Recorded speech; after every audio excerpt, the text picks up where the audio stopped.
We've got big news at the relief pitcher position up next on Fantasy Baseball Today in 5.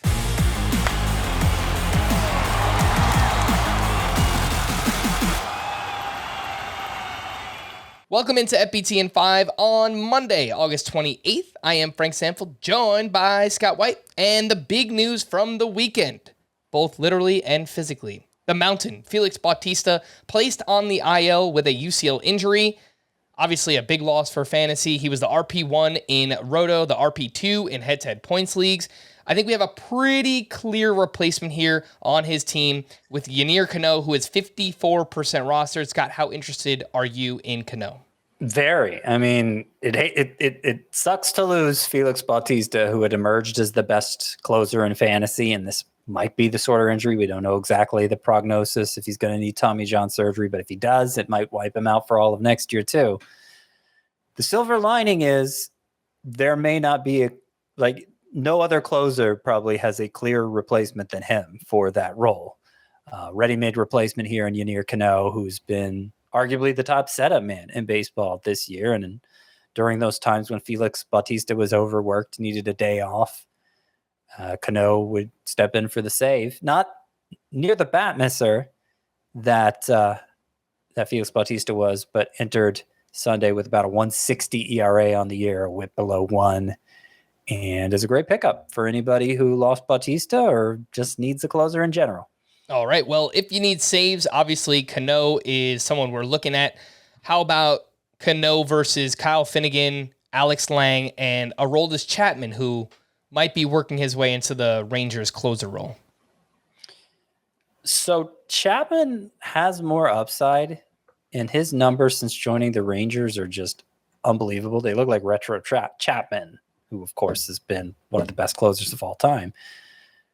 But I do think Cano has less competition than Chapman. I mean, the Rangers haven't fully committed. Oh, Chapman for sure is our closer now. Will Smith is out. That's not 100% crystal clear, although it does seem that they're leaning that way. So I might give a slight edge to Cano over Chapman if I'm looking for a prospective closer on the waiver wire.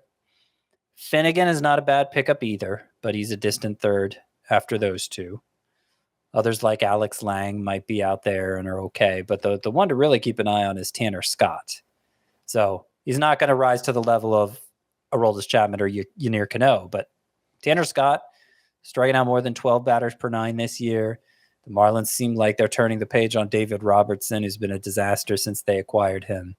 Scott is only 21% rostered. I would say he's a high priority pickup as well.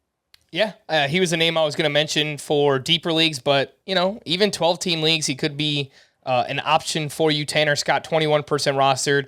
A couple other names in deeper leagues, Jojo Romero, 10% rostered with the Cardinals. Trevor May, 19% rostered, as you mentioned, with the Marlins. David Robertson expected to be taking it out of the closer role. Tanner Scott did pick up his third save of the season on Sunday.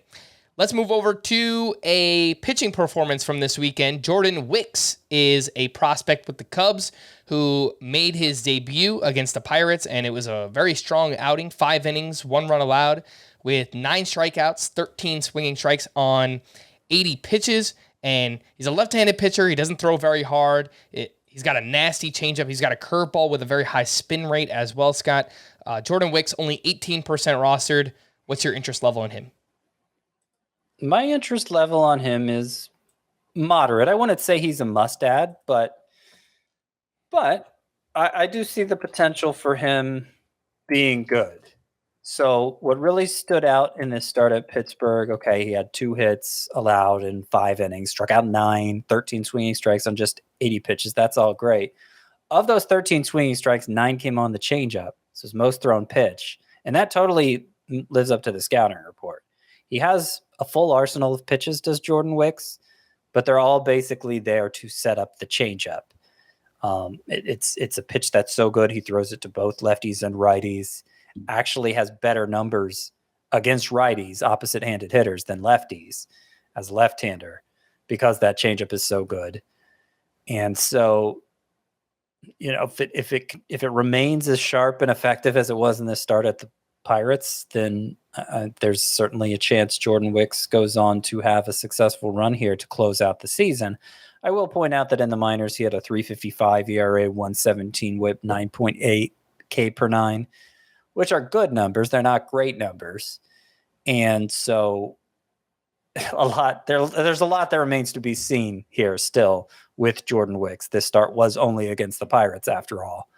But I do think there are reasons for optimism here if you have a roster spot to play with and need some pitching help. This upcoming week, Jordan Wicks is scheduled to face the Reds, who are 17th in WOBA against left-handed pitching.